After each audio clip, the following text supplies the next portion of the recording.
I guess the difference palliative care makes for a family is that they feel a sense of involvement and a sense of inclusion.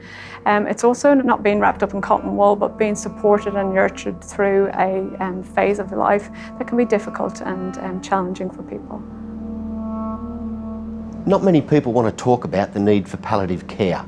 This is the story of Elsie's retreat, a fantastic initiative that has helped so many Central Coast families face their palliative journey with dignity and love. This is Elsie's story. We tend to think that only people who are elderly are going to pass. The average age in there now is 62. 3 years ago we opened up here and we didn't have a choice up to then. It was like go to Newcastle, go to Sydney, because that's where the palliative care wards were. How can anyone reasonably, particularly with younger people, if it's a husband or a wife in that situation, the other carer's got to look after the children, got to go to work, someone's got to pay the mortgage. How can you drive back and forth to Sydney or Newcastle every day? And at that last stage of life, you want to be with that person 24 hours a day. This is something that the Central Coast needed, and this was a big deal. And having first-hand experience of having to go to Sydney for family members in palliative care and seeing the toll it can take on a family, it was something we felt we needed to do and needed to be involved in and needed to support. One lady got up, her name was Oana McBride, and she was a former nurse from indeed here from Gosford Hospital and North Shore, and she had a friend, Elsie, who was also a nurse with her, who was her next door neighbour, and she had been diagnosed with stage 4 cancer.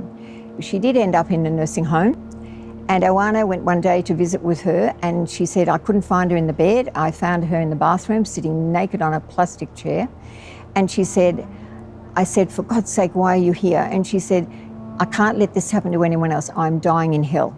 Now that's a woman that's given all her life to nursing and to people and everything, and she didn't have that privilege or the choice.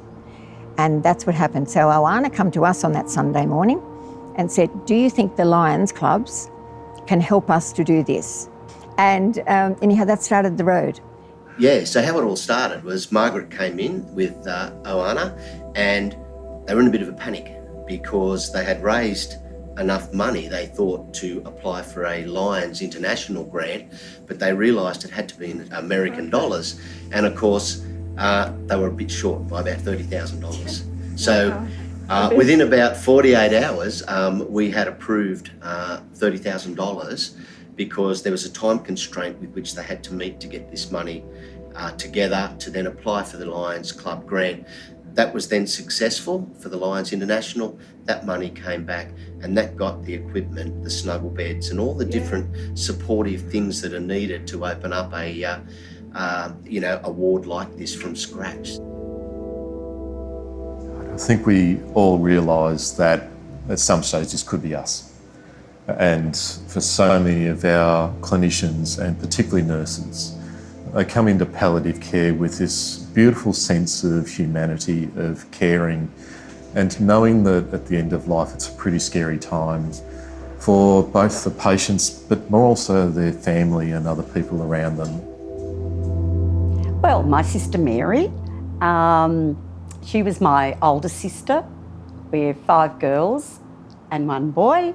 Mary as an older sister was absolutely wonderful. I still now go to the phone and think, oh, I must ring her and find out about this recipe. You know, she was a wonderful cook and always there to hand out good advice. The day that she was taken from the ED to the palliative care unit, I was the only one with her. And the care they showed was immediate.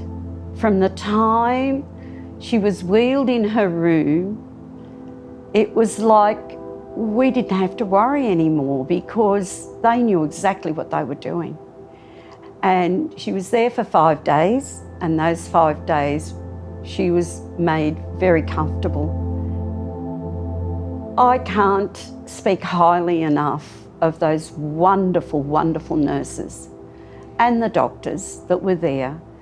They explained everything to us, and they really got hold of what Mary's needs were. And I think that's the biggest thing, is knowing that she is being looked after the way she should be. This is a very important time in people's lives for family and patients, and for me to be able to provide that comfort and dignity, I guess, as well, and reassurance to somebody who may be frightened or someone who may not be ready to die, and to sit with them and know exactly what I need to provide for them, to me is a privilege and reassuring, and yeah, an honour, really. The rooms are beautiful. People can sleep there with their partners. Indeed, we've got a couple of the beds. They're called cuddle beds. They cost us $20,000 each, and they extend out so that if the partners or the grandchildren or whoever want to spend time sleeping there next to them, having a bit of a cuddle, that's fine too. And so the more of those we can get in, the better it's going to be. We like to know that every cent that's given to us has a purpose. And I guess that's where Bendigo Bank came in to the story. This time we've supported with $30,000 grant towards scholarships for specialist palliative care nurses. I couldn't have done it without your help. I wouldn't have been able to have afforded the money to do it. It was, I think, $10,000 or more. So I'm very grateful for all of your support. Problem. Being able to have something in Gosford local for the Central Coast community, and now hopefully in Wyong, and getting that up and running as well, it is just brilliant, and we need to be all behind this, and this is what community is. This is an opportunity for everyone to be involved, whether you're a community member, whether you're a business in our community wanting to play a role, or some broader fundraising groups. And that truly makes it a community project. You know, we'll help it and we'll push it in the right direction. We'll indeed double the money through our foundations. But we just need the backing behind us as community all the time. We can't keep raising the money ourselves. We know where the money's going to go, and we certainly make it go in the right direction. But it's up to community now to help us to come forward with this. When it comes time that you're needing this support, you want to know that there is somewhere for them to go. If Gosford Palliative Care wasn't there for my sister those last few days, I really don't know what would have happened. It was just amazing. So please, whoever it is out there listening to this, support the palliative care unit, support Elsie's project.